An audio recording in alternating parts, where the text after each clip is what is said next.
सुप्रभात। जय मसीह की सभी को। आप सभी का प्रतिदिन के वचन में स्वागत है। आज का वचन लिया गया है यिर्मयाह उसका 3 अध्याय उसका 19 पद।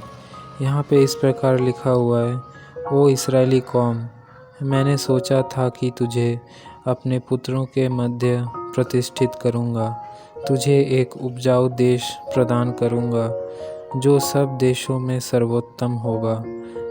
मैं सोचता था तू मुझे अपना पिता मानेगी और मेरा अनुसरण करना नहीं छोड़ेगी।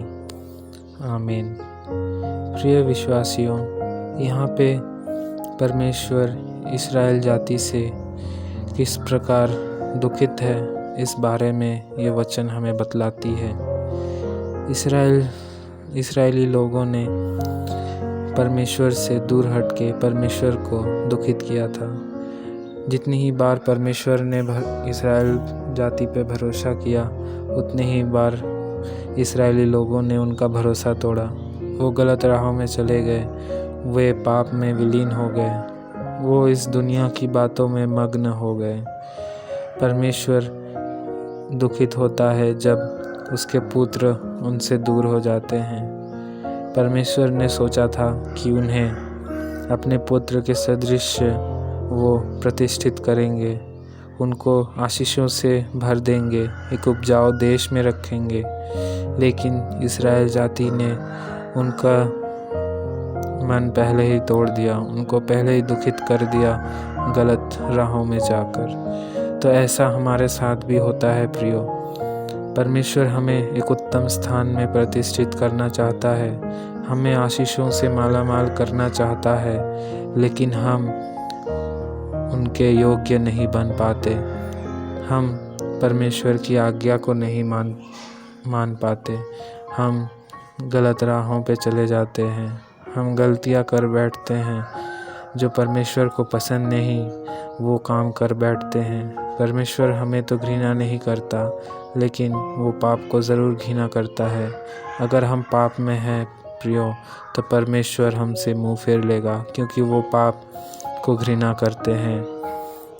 प्रियो, अगर हमें परमेश्वर के समक्ष आना है और उनके आशीषों को पाना है, तो हमें अपने पाप को बहुत दूर हटा देना होगा। हमें परमेश्वर के समक्ष पूर्ण पवित्रता से उनके पास आना होगा, उनका अनुसरण करना होगा, उनके बताए हुए मार्ग पर चलना होगा। तभी प्रियो परमेश्वर हमें आशीषित करेगा। हम बहुत ही बार प्रार्थना करते हैं और फिर दुखित हो जाते हैं कि हमें उत्तर क्यों नहीं मिलता। लेकिन हम भूल जाते हैं, क्या हमारा हृदय साफ है?